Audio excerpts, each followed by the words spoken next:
Yeah, it's been immensely difficult. Obviously, people can't travel. Generally speaking, when you're doing business, doing football deals, you want to go and see people, meet them face to face. That's obviously not being possible. A lot of businesses had to be conducted over the internet, through Zoom, etc., on the phone. It's hard to go to training grounds to meet your clients and speak to players, etc. So it's been a very hard hit industry. Obviously, from a league perspective, a lot of leagues were stopped, didn't continue. Only some of the very top leagues played on, mainly to protect the broadcast TV rights. So it's been very, very difficult period of time for everybody. I think sport falls under sport and entertainment, and that's a very heavily hit industry by the virus. The VAR Show. The one place for your weekly football update.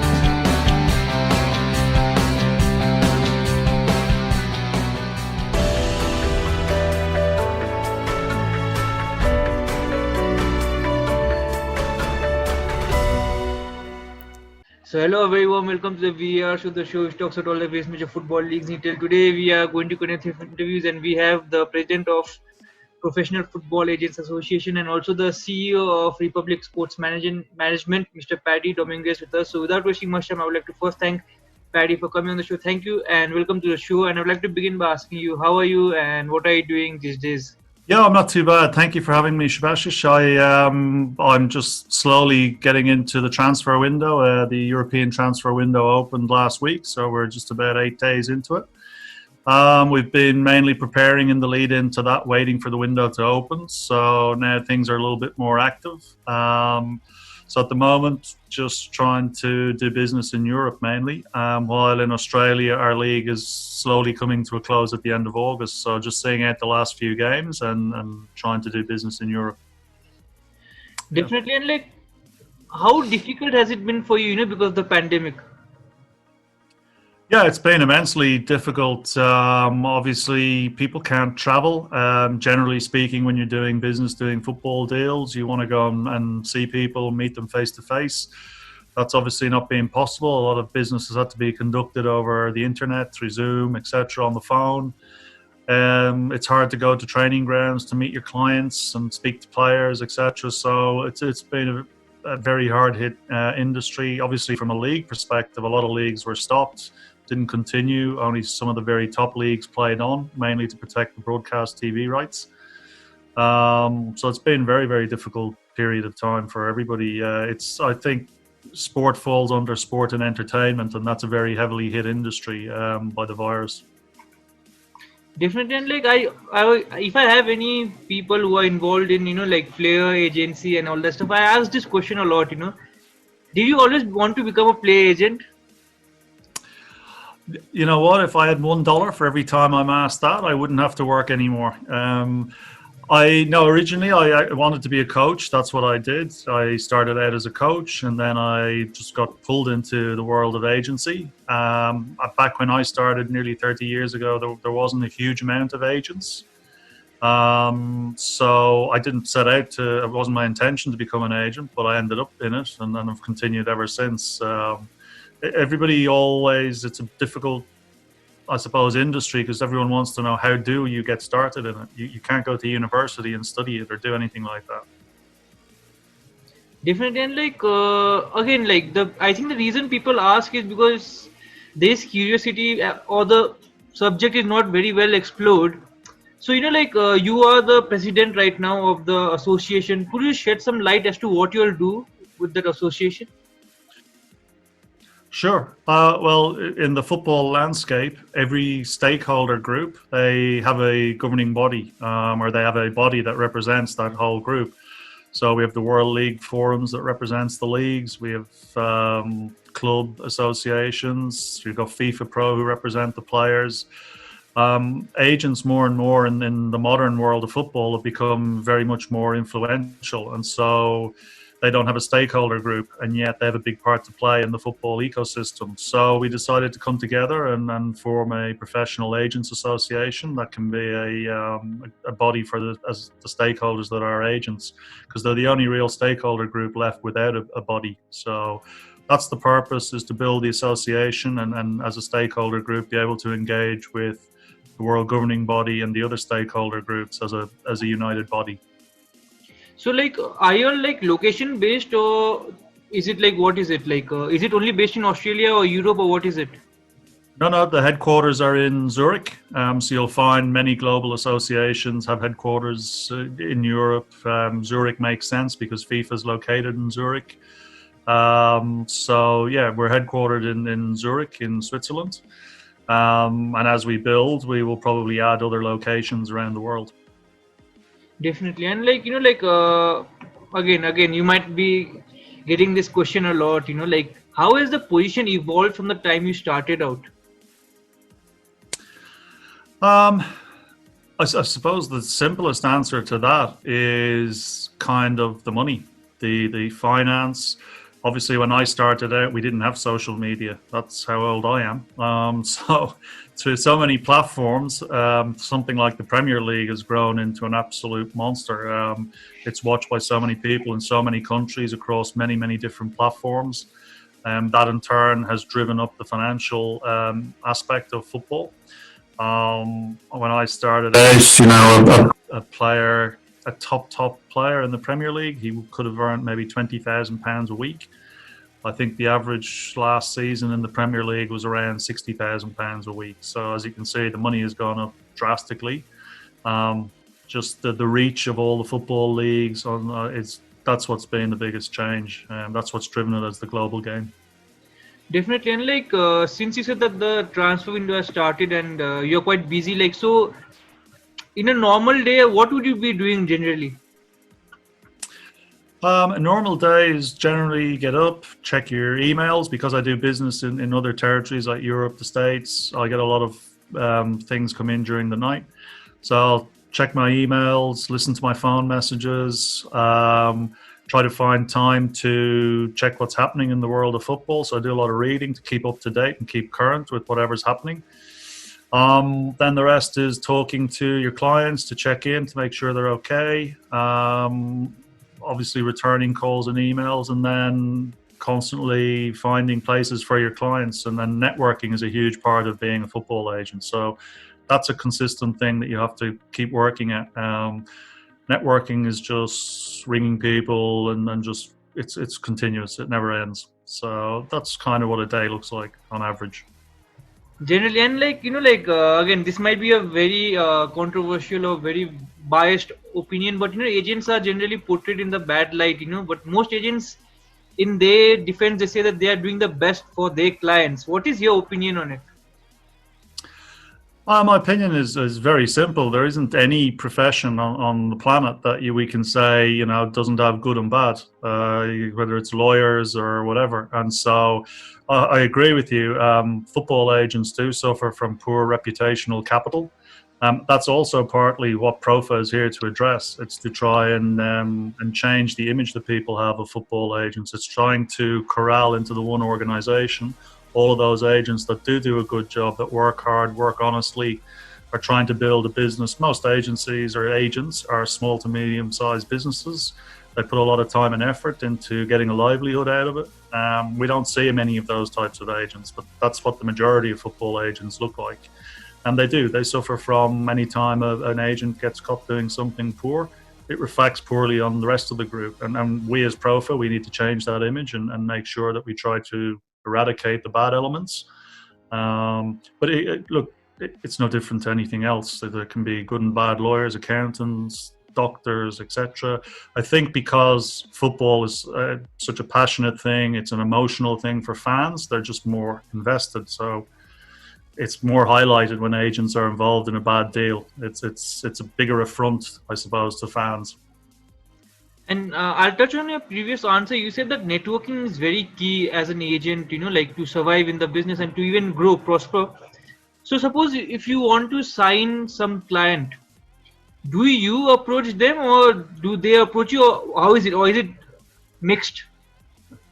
Yeah, I mean, when you're starting out, you have no choice but to approach them. Obviously, as you would grow your reputation and you would build a track record, you will get a certain number of clients that will approach you. I mean, players might at some point decide that they need a fresh start, they need a different form of representation, or maybe they've had a disagreement or falling out, or their contract is simply ended, and so they'll have to go and seek fresh representation. So those kinds of guys will look in the marketplace to see what agents have a track record, approach those agents. If players are free and available and agents are trying to build, say, a roster of players, then they will approach those players and explain who they are, what they can do for them, and try to recruit those players. So it's a mixture of both. When you're starting out, you pretty much have to go and approach those players. And the general pathway for a young agent or a young business starting out is to try and approach young players who are generally not represented, identify some talent, and build their business from there. Definitely, and like you said, like some agents like to build up their roster of clients. And on a personal opinion, do you prefer quantitative amount of clients that you represent, or quality? Those are good. What is it? Quality, 1,000,000% quality. And I try to find a balance within my business of established players and players who are up and coming. It's the exciting part of the business for me is taking a player to the highest level he can get to, and then going back and finding some more players and taking them on that same journey and replenishing that. So I'm very much quality over quantity. I think it's very hard. If you want to be an individual, you need to focus on quality. If you're part of a large agency and you've got many people working in there, well, then obviously you can have a much larger number of people. But you have to watch how much of your time you can dedicate to your clients. And I think in a large agency, if you have too many clients per person, then they're probably not giving great service to everybody. So yeah, I work for myself, so therefore I stick to quality in smaller numbers. So definitely, we as fans and everyone, like those who see the Premier League or in football in general, we just see maybe the surface area of how a deal happens, maybe 2-3 days before the deal, or something like that. And in your experience, how do you broker a deal? How long does it take? Well, generally speaking, and it's not every deal is different, but generally speaking, agents will speak to clubs a few months before the transfer windows. There's 2 transfer windows per year. So a few months before that, they'll contact clubs. They'll find out what are the club's requirements. The clubs will share information with them about the kinds of players they're looking for. If the agent has a player that matches that, he will offer that player for that position. If not, he will know someone who does, and he may act as a broker in the deal. But that's where most agents do a lot of their work, is in between the transfer windows. And that's what I've said in previous interviews. People get to see agents only during transfer windows, but the other 9 months of the year, they're building up towards those transfer windows. That's the time where they actually do business, but the build-up is behind the scenes. And like you say, people don't see that, but that's where the real work is done. And again, staying with the similar topic, we just see the surface or the cream of the agents where, this person is earning this much money. But as a whole community, how is the finances involved with agents being agent? Well, I've looked at a lot of recent data, and the figures are, a lot of agents barely make a living. I think last count, there was close to 10,000 agents worldwide. I think a huge amount of the money goes to the top few agents who are well-known guys that you read about in the media. But most agents are small to medium-sized businesses. And for some guys, if they have a bad season, if their players don't perform, there's no deals, no money to be generated. It's like any business. They suffer badly. I don't think the general concept that all the agents are extremely wealthy, make loads and loads of money, that doesn't work, because there's agents representing players that aren't on very much money, and agents get paid a commission, which is a percentage of that. So even if you stop and think about the mathematics, it doesn't really add up to agents becoming multimillionaires. That it's a much smaller group that are in that area. The vast majority just try to make a good living out of the business. So like in your company, do you all have scouts all over the world, or how do you all monitor players? Well, yeah, you build a network. So like I said, a lot of your day is maintaining your network. It's constantly building your network. As people trust you and the longer you've been around, they can sometimes, guys that at clubs will let you know there's an up and coming player, looks very talented. you kind of get a tip off, and then it depends. Everyone runs their business differently. I generally like to go and see the player myself with my own eyes, training, playing. So I kind of do a lot of my scouting firsthand myself. But yeah, normally guys would be told about somebody. They have connections who would bring because it's impossible for a single guy to cover a huge amount of ground. You need to be directed to where the players are. Otherwise, you could spend years and not find any clients. So generally, they get information and then they'll go scout them themselves. Eventually, you get to know certain people that you know when they tell you something that you can just take that for granted because you've had a long-standing relationship and you know that you share the same. I suppose what you're looking for as a scout, you share the same ideas of the player. Of course, and the next question might be very, very rude, okay? But I just wanted to put it out, are agents required in the game? They're definitely required. I mean, for example, you have a lot of young players, and so you'd have to ask the question: would clubs exploit them if they didn't have somebody who was there to protect their interests, somebody who knows and understands the rules, regulations, somebody who knows the marketplace and knows what the pricing in the marketplace is? I mean, the best way of answering that is if you were a mum and dad and you have a young 19-year-old footballer and he's exceptionally talented and big clubs came to knock on your door to start talking to you about him, and they're talking about contracts and bonuses and all sorts of different things. That's very intimidating for people who don't know about contracts and rules and regulations around elite sport. So you kind of need somebody to be able to handle all of that side, somebody to, again, probably at the top end to guide your career, because the advice that you can give guys, some players will maybe for a small bit more money go to a certain club. Maybe it's more worthwhile for them taking a little bit less to go to a better club and build their career. And that's stuff that maybe parents or an uncle or an aunt doesn't know much about. So I think agents are needed to protect the player's interests, but also to navigate things like contracts and to understand what the market price is for a player. Otherwise, it would just be the clubs would set the market and they would just dictate terms to the players, and the players wouldn't know any better whether that's a good or bad deal for them. And another thing that I have come across is many agents say that send your transfer market link or something. How is it personally, I have done my scouting diplomas in Barcelona, and going through a transfer market link, you don't know the player or a highlight. What is your opinion? Is that what do they do with that link? Look, it's basically a comparison website. So it takes data from how many games, minutes the player has played, and then on the value side, it's just a comparative data. So when it goes to probably the FIFA TMS system, it sees what a player is transferred for, and then it tries to, again, in their world, they evaluate what they think a player is worth. I'm not a personal fan of these kinds of websites because the market pays what the market pays. I think before Neymar went to PSG for 222 million euros, I think his value was listed as 80 million. So in that circumstance, they're 142 out. That's a lot. 142 million euros is a big difference. I mean, fundamentally, the market will pay what the market pays. No matter what a website, there's no clubs in Europe that go to transfer market and say in a deal, well, we'll only pay this because that's what it says in transfer market. That's just, nobody even looks at it. There's companies now who provide algorithms to a lot of the top clubs. So they take all the information from a player. They do take comparative examples of other transfer values. They feed it all into the algorithm. And that algorithm gives that club a range of what they should be paying for a player based on his age and various other things. Even those are not accurate. I've been involved in deals where the algorithm has said a player's worth £5 million and I've sold the player for £20 million.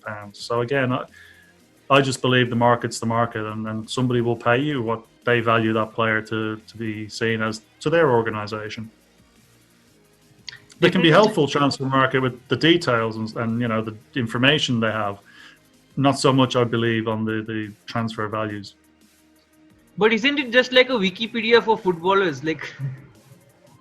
I can tell you 100%. All the footballers read transfer market, because I get them ringing me saying, "Oh, it says on transfer market this, that, and the other." I'm like, "Okay, let transfer market do your deal." So, but they don't do deals. I said, exactly. So why are you quoting me their value?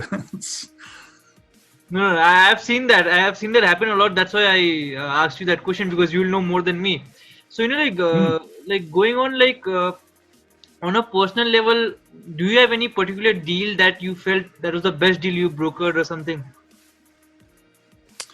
Not really, Shabashish. For me, it's just I just want to take a player to the highest level they can play, and when I can do that, that gives me a real deep sense of satisfaction. And I know this sounds like a cliche, but that's a satisfaction more than money. When you see a guy you've been with for many years and he sets foot on a World Cup pitch or a Premier League pitch, that's just immense satisfaction to know you've helped him to get to that stage when he never thought in a million years he could do that.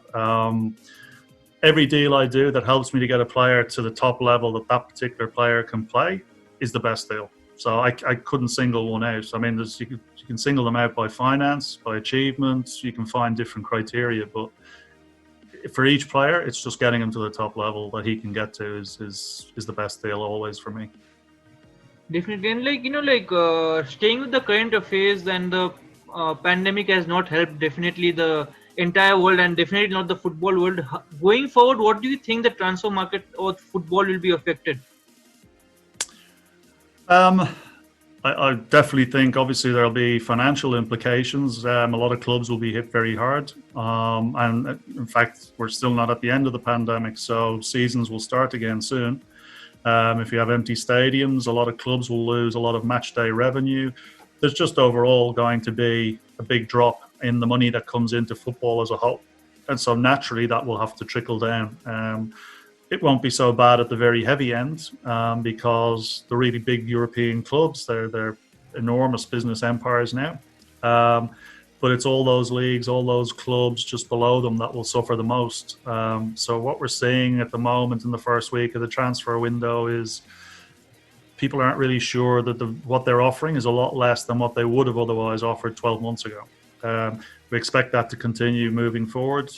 It's just common sense, and that's going to be like every industry. You know, if 12 months ago you would have paid, I don't know, $200 for a hotel room, you might have to pay $150 or $100 now because they need business. And so the market's taken a big hit. Money coming in will be less, and money paid out to players to various other things will come down for sure.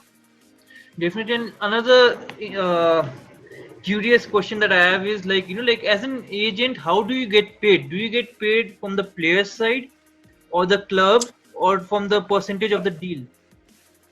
No, you get paid a commission from the player's side. Some agents, you can broker a deal on behalf of the club. Currently, you can broker deals on a number of parties in a deal. This is what FIFA will probably towards the end of next year in the when the new transfer rules and regulations come into force. Most likely, based on what we currently see, an agent will probably only be able to act for two parties in the future. So player plus one of the clubs, buying or selling, we don't know yet.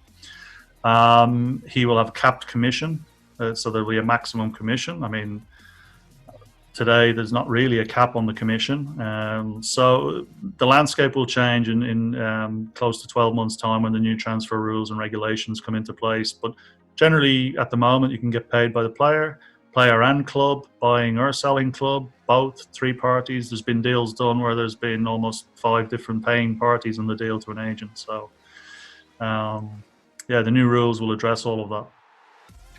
Definitely. And another controversial topic is the financial fair play, and you as agents are very much involved in whatever the functioning of the football market. Okay, and what is your view on it? Is it there? My view from the very beginning when I saw it coming out was I always thought that it could lead to some grey areas. I feel that there's a lot of grey matter to it. We as agents don't really have a big part to play in it, other than the monies that we're involved in negotiating. But the clubs, effectively, it's based on their overall revenue model, so they have to obviously adhere to the financial fair play. Obviously, we've recently seen the Melbourne City case, and we've had previous cases to that. I think originally it was designed to kind of keep, big clubs, especially when some clubs are being acquired by, effectively nations. PSG, for all intents and purposes, is owned by Qatar, and so other people, it's difficult for them to obviously be competitive in that environment. Does it work? I'm not so sure. I don't know if they'll scrap it or not. Maybe they can find a better system is probably the best way I can tackle that one. Because obviously you're saying some people are for, some against it. So if it's causing debate, and it's always caused some debate, I think maybe it started out great for me and it's continued that way. Definitely. And I had one more question is can new agents come up and stay up, or now whatever agents you have, they'll be feeder to the major players in the market? No, I want to always encourage people who are passionate and want to do it to have a go at it. I can't tell them that they're going to be successful or not. That will come down to their personality, their business plan, their ideas. It will come down to the particular regions they're in, etc. It's a very tough business. I think a lot of young agents who start, they have a picture in their head of what it's going to be. If you spoke to a million of them, they will all tell you it's not the picture they had when they started out. But I don't think that's any different to anything else. If you want to open a restaurant, you probably have a very romantic picture of how that's all going to play out. But sometimes maybe that doesn't play out that way, and you think, gosh, this wasn't what I had in my head. Well, it's no different for football agents. I think it's a tough industry. Most people will not make as much money as what they think or imagine that they will. You definitely have to be patient. It takes time to build a business, like it does any business. It needs a lot of time investment, building slowly. You have to demonstrate patience. You have to build knowledge. You have to educate yourself all the time, keep current as to what's happening. But I would say if you've got a real passion to do it, for sure, try and do it and give it a go. With the new rules and regulations that will come in, like I said earlier, next year, it's financially it will be tough for young agents, because with a small cap and then only being able to be paid by one or two parties, there's going to be less revenue for young agents. So like you said, you encourage young agents. So is there some courses that you have to do to be an agent? There's not really. I mean, there are certain colleges and universities that start now to offer sport management and I suppose courses that appear to be agenting courses. But to be perfectly honest, I mean, it won't harm you if you have knowledge of the law, or if you have marketing knowledge, or if you've done a course in accounting, or any of they won't harm what you do. But I think fundamentally, to be a successful agent, it comes down to personality, continuously building your knowledge, and networking. And I've not come across a college or a university that teaches those three things yet. So I think, when you get involved in groups like PROFAA, and the vice president of PROFAA does a lot of education with agents, they're better avenues to find out firsthand from real live working agents what I need to do if I want to do it. If I go and do those courses and stay specific to the professionals, then I'll have a good idea as to what I'm doing and if I want to do it. Definitely. Do you have any advice for young agents? Suppose if I want to become an agent, what should I do? Well, obviously, first you've got to register in your local territory with your member association. Once you become a registered agent, you need to draw up a representation contract that you're going to use. That's going to be your main tool. And then you just have to go out. You've got to build relationships with clubs. You have to go and meet coaches, speak to scouts at clubs, meet officers at the club. And then on the other side of the coin, you've got to go and find players to represent. So you've got to scout players, approach, most likely if you're a young agent starting out, it's going to be young players. That's the main group that are unrepresented. So you have to go and convince them that you're the right person to drive their career forward and look after them. And slowly but surely you have to build up your roster. And once one player or two players have success, then that looks good for you. You're building a track record, you're building a reputation, and you just continue to build. And that's what I said to you earlier. It's a slow and patient process starting out, but if you've got the will to do it, I think people, when they look at it, it feels intimidating and it feels like it's a big mountain to climb. but like every mountain, you just have to take the first step and start. And once you start, and if you're going to do things the right way, it's a success. Definitely. And like I just had this weird question. Okay, like do you have your own legal team like in your agency? Not within my agency, but I do use, it's one of the things in how I operate my business is I use the best. So I use only the best lawyers, the best accountants. So the top lawyer in Germany, the top lawyer in England, Australia, America, wherever I work, I use the top lawyer, the top accountants. They cost more, but you get the best advice, the best protection. But for me, it's worth it. I think it's an area that you can't cut corners, and especially if you're ever going to introduce your clients, if they need legal help and they don't know anybody, you want to make sure the people that you introduce them to are going to do a very good job for them. So for me, that's an area I don't ever cut corners. Definitely. And like on that note, I'll ask you one final question. And tomorrow, if you're allowed to represent one of these two, whom would you choose, Ronaldo or Messi? I'm a Messi guy. Don't get me wrong, I have huge respect for Ronaldo. My son is Ronaldo and I'm Messi, so it causes big problems in the house. But ever since I first saw him play, I'm a big fan. I don't think we've seen a better player than him.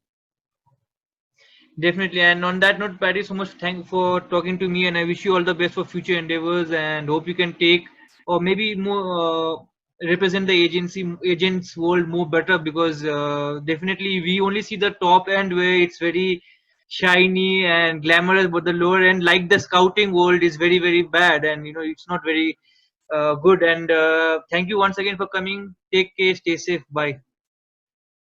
Thank you, Shubhashish. I appreciate it. And hopefully we get our first PROFAA member from Nepal very soon. I Thank you don't for your know time. about that, but yeah, thank you for coming. No problem. Thanks, Shubhashish. Thank you.